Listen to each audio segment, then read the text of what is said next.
Chibaby Honde okumbira DJ Shugeta kuti vambomirawo kuposta mapictures epavaiva vari murudo nekuda kwekuti vakarambana. Welcome back to my channel.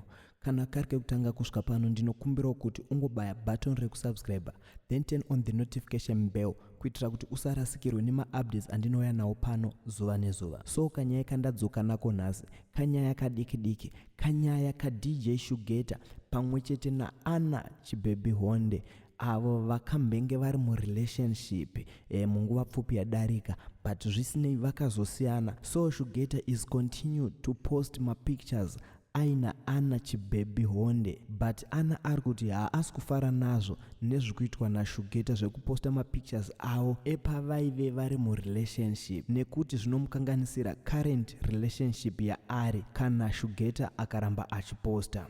Zvinhu zvinongonetsawo kuti vanhu maimbova murudo mosiyana apa munenge makambotorwawo mapictures. Ndangariro ndo dzinouraya vanhu.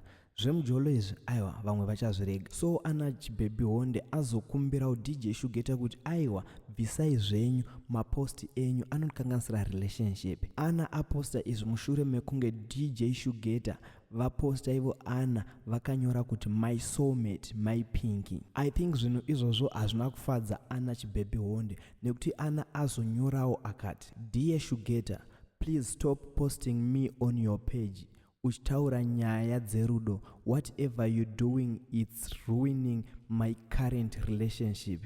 Kana pane zvandakakutadzira, sorry, please don't cause problems in my relationship.